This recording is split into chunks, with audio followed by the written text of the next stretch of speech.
Welcome back into the Sports Source here at sportsource.tv. Obviously, during the first segment of our show today, ABC News broke in with the terrible news from Orlando, and they're covering that with their news coverage. We certainly understand WATE going to that. We have recorded, we're going to record and post several of these snippets online today, some of our topics that we had planned, so we can get those in for you. Also, just wanted to make sure that if we do, for some reason, cut into one of these snippets because we're going back live to 6, we'll try and give you as much of what we had planned today online as we can. That makes no sense, but it's okay, we're online. We were talking about, we all agreed Tennessee doesn't need to be talking to Jalen Tabor on Twitter to show that they have swagger. Okay. The other thing we're going to ask, and again, this ties to Muhammad Ali, who was the greatest. There's been conversation this week. LeBron James and the Cleveland Cavaliers look like they're on the verge of losing another finals. LeBron James has lost several finals, and there's been talk this week nationally, and I saw it locally on a message board, comparing LeBron James to Peyton Manning, because Manning, of course, was on many, many great teams and wound up with 2 championships.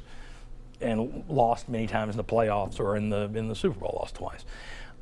Is it a fair comparison? Is it fair to say that these guys can't be called the greatest because they have too many losses? It's important to point out, I think Muhammad Ali's actual record was 56-5.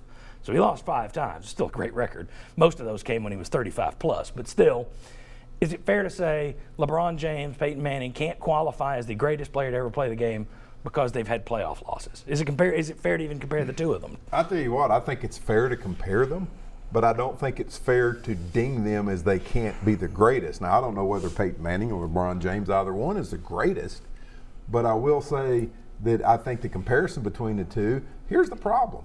It's team sports you're talking about. Muhammad Ali was a team of one. Yeah. He was in there. It was all on Muhammad Ali. I think you can say that obviously the same thing about golfers and other things. But when it comes to a team sport, sometimes I think the Mannings and the James of the world elevate their team beyond really what they were.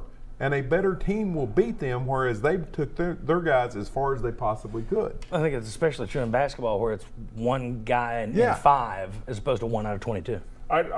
Bob hit it right on the nose. Our society tends to, you have to have the rings to be the greatest, but it's a team sport. Unless it's boxing or tennis, I just don't think you can weigh down one guy with the fact that they're in football, there's 20 guys involved, or in basketball, there's 5 or 10 guys involved.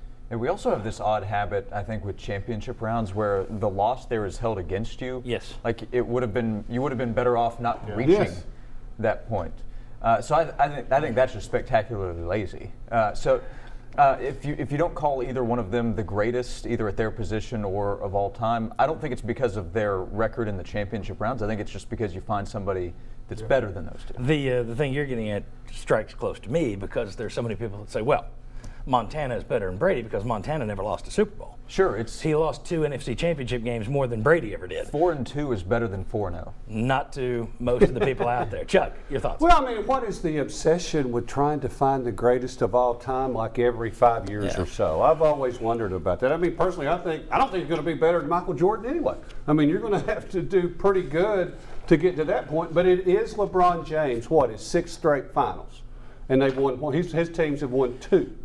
So, I mean, I think there are some comparisons there, but I just don't understand why we're always trying to find the best ever.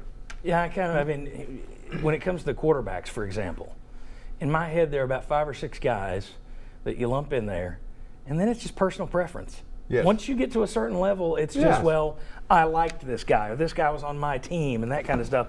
There's no way to definitively. How do you compare Johnny Unitas, who was putting up numbers 20 years ahead of his time, to guys that are playing now in systems where everybody puts up big numbers? It's hard to do. So is the comparison fair? I think if you're comparing James and Manning, you can say, yes, they were on some of the best teams and they didn't get the championship ring. But does that keep them from being the greatest of all time? I don't think so either. I agree with you guys. All right, we're going to come back in a second with another new clip for you.